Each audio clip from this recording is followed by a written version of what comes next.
Magandang hapon po. Muli po yung lingkod, si Chef Roy. Kumusta po kayo? Biyernes po ngayon. Magdidilim na po. Magdidilim na. May babasahin po ko para sa inyo. Sa Mateo 27:57. Pagsapit ng dilim, dumating si Jose, isang mayaman na taga Arimathea na tagasunod din kay Jesus. Hiningi niya kay Pilato ang bangkay ni Jesus. Kaya't ibinigay ni Pilato, kaya inutos ni Pilato na ibigay kay Jose. Nang makuha na ang bangkay, binalutan niya ito ng malinis na tela ng lino. Inilagay niya ito sa kanyang bagong libingan na ipinauka niya sa bato.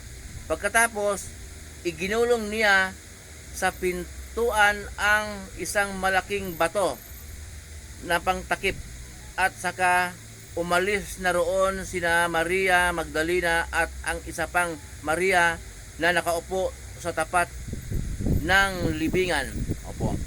Si Jose po isang mayaman po na lihim na tagasunod sa ating Panginoong Hesus. Nung ang ating Panginoong Hesus ay nabubuhay pa, nangangaral. Bakit lihim? Kasi po itong si Jose, natakot po mga Hudyo na mabulgar na tagasunod ni Jesus.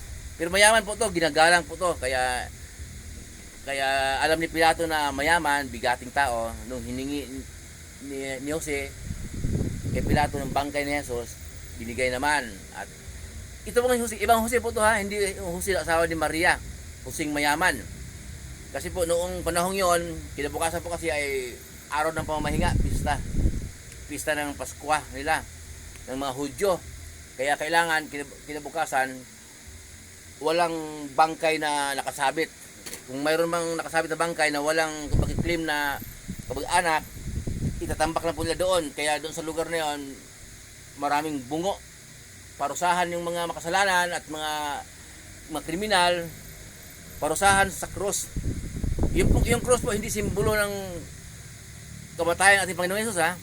Ang simbolo, ang krus po ay tanda ng batas ng Imperyo Romano na pag kriminal ka at mali kasalanan mo, ipapako ka sa cross. Pansin po natin, 3 silang nakadipa sa cross na namatay. Yung 2 magnanakaw, di ba pa? Doon din namatay. Kaya yung 2 magnanakaw, piniwersa na yun na mamatay. Pinali ang tuhod para mamatay na. O kaya, yun po ang ating Panginoon Hesus, hiningi ni Jose, kaya po nalibing na maayos. At nakasulat din naman na mailibing sila na isa sa buto niya walang mababali. Yun po ang nakasulat din naman sa sulat ng mga propeta. Kaya mahalaga po talaga ang kamatayan ng ating Panginoon Hesus. Namatay po siya sa krus dahil po sa atin. Tinubos po niya tayo sa ating pagkakasala.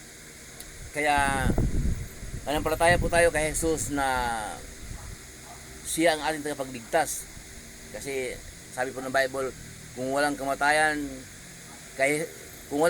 si Jesus sa cross, hindi namatay, hindi tayo patawarin ng Diyos Ama sa ating mga kasalanan. Pero ngayon po, sa panahon natin ngayon, kapag sumasampalataya tayo kay Jesus at sumunod sa kanyang mga turo, hindi lang tayo patawarin ng Diyos Ama sa ating mga kasalanan po, kundi kalimutan pa ng Diyos Ama ang ating mga kasalanan. Muli po yung lingkod, iingatan po yung Diyos kahit saan po kayo naroon. Manalangin po tayo bago tayo umalis.